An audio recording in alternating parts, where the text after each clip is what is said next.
La galerie de Psyché à Chantilly abrite une exceptionnelle série de 44 vitraux en grisaille, rehaussés de jaune d'argent, commandés par le connétable Anne de Montmorency pour son château d'Écouen. Cet édifice se trouve à une vingtaine de kilomètres de Chantilly. C'était un château où le connétable recevait donc ses hôtes de marque, notamment le roi Henri II et la reine.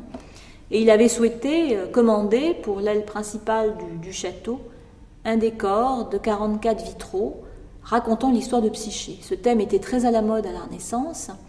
Il avait été rendu populaire par le récit d'Apulée, écrivain latin du IIe siècle de notre ère, et ce récit avait été imprimé à la fin du XVe siècle, puis traduit en italien, puis enfin en français.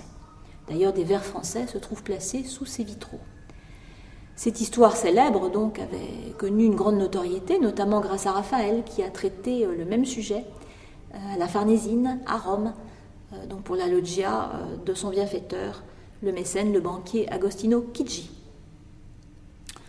Cette série de vitraux donc a connu différentes vicissitudes, puisqu'après avoir orné jusqu'à la Révolution les fenêtres de la galerie du château d'Écouen, ils seront transportés ensuite pendant la Révolution sous la Terreur au musée des monuments français, où le conservateur Alexandre Lenoir va les sauver des dégradations révolutionnaires. Puis par la suite, ils seront rendus à la famille de Bourbon-Condé, héritière des Montmorency. C'est ainsi que le duc d'Aumale, tout jeune homme, va en hériter avec le château de Chantilly, et il va faire reconstruire d'abord une première galerie dans la cour de la capitainerie à Chantilly, puis enfin la pièce où nous sommes, cette galerie de Psyché, qu'il fait élever par son architecte Daumet en 1875 pour y installer les vitraux.